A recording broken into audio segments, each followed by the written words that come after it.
નડિયાદના પૌરાણિક મોટા મહાદેવમાં ચોરીનો ભેદ 24 કલાકમાં ઉકેલાયો છે. નડિયાદ ખાડ વાઘરીવાસનો વિનોદ ઉર્ફે વિનુ મનુભાઈ તળપદાને મુદ્દામાલ સાથે ખેડા પોલીસના હાથે ઝડપી લેવાયો છે, જેની પૂછપરછમાં 12 ગુનાઓનો ભેદ ઉકેલાયો છે. નડિયાદ શહેરમાં 500 વર્ષ જૂના પૌરાણિક મોટા કુંભનાથ મહાદેવ મંદિર ખાતે અંધારાનો લાભ લઈ ચોર ટોળકી દ્વારા મહાદેવના મંદિરના ગર્ભગૃહના તાળા તોડી ગર્ભગૃહમાં પ્રવેશી મંદિરમાં રાખેલ સોના ચાંદીના દાગીના તથા સેવા પૂજાની ઉપયોગમાં આવતા સોના ચાંદીના સાધનોની ચોરીનો ગુનો નડિયાદ શહેર પોલીસ મથકમાં નોંધાયો હતો. આ ગુનો મંદિર ચોરીને લગતો હોવાથી અને મોટા કુંભનાથ મહાદેવના મંદિરમાં આવતા દર્શનાર્થીઓ અને શ્રદ્ધાળુઓની આસ્થાને ગંભીરતાને લઈ તાત્કાલિક સ્થળ પર પહોંચી જઈ સ્થળ તપાસ શરૂ કરવામાં આવી હતી તથા એલસીબી તથા નડિયાદ ટાઉન પોલીસના અધિકારી તથા કર્મચારીઓની કુલ 7 ટીમો બનાવી કામગીરી હાથ ધરી, જેમાં એફએસએલ, ડોગ સ્ક્વોડ, ફિંગરપ્રિન્ટની ટીમો દ્વારા કામગીરી ચાલુ કરવામાં આવી. બનાવવાળી જગ્યા આસપાસ આવેલ 150થી વધુ સીસીટીવી તથા નેત્રમ પ્રોજેક્ટ હેઠળ લાગેલ સીસીટીવીનું મોનિટરિંગ કરવામાં આવ્યું હતું. તારીખ 14/1/2026ના રાત્રિના અંધારાનો લાભ લઈ અને નડિયાદ ટાઉન ખાતે આવેલા સુપ્રસિદ્ધ મંદિર મોટા કુંભનાથ મહાદેવમાં કોઈ ઈસમ રાત્રે ચાંદીનો જે નાગ અને અન્ય છત્ર સહિતના 4.5 લાખ રૂપિયા ઉપરનો મુદ્દામાલની ચોરી કરેલી. સાથે સાથે એ જ રાત્રિ દરમિયાન નડિયાદ રૂરલ પોલીસ સ્ટેશનમાં સલુણ ગામમાંથી પણ મંદિર ચોરી થયેલી.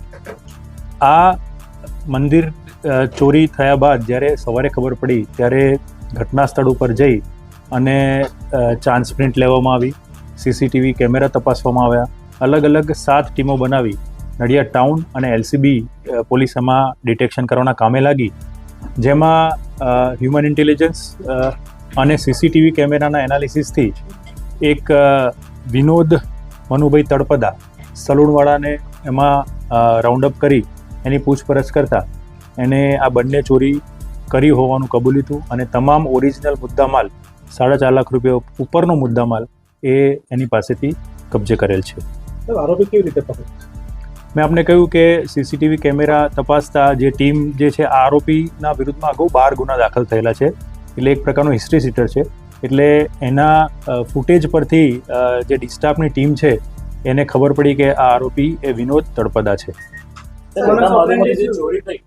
મોટા માલમાં જે ચોરી થઈ એમાં તમામ વસ્તુઓ એકલા હાથે લઈ ગયો? હા, તમામ વસ્તુઓ એને એકલા હાથે લીધેલી છે. એટલે મોડસ ઓપરેન્ડી શું છે? મોડસ ઓપરેન્ડી એ દિવસ દરમિયાન મંદિરમાં દર્શન કરવા જાય છે અને ત્યાં કેમેરા વગેરે ના હોય તો એ ધ્યાન રાખી અને પછી રાત્રિ દરમિયાન એને એકલતાનો લાભ લઈ અને પછી મંદિરમાં ચોરી કરતો હોય છે. હવે કેમેરા નથી, પણ એક એની વાતચીત ઉપરથી એવું કહે છે કે મેં મંદિરમાં રેકી કરેલી હતી. મુદ્દામાલ તમામ મુદ્દામાલ રિકવર થયેલો છે.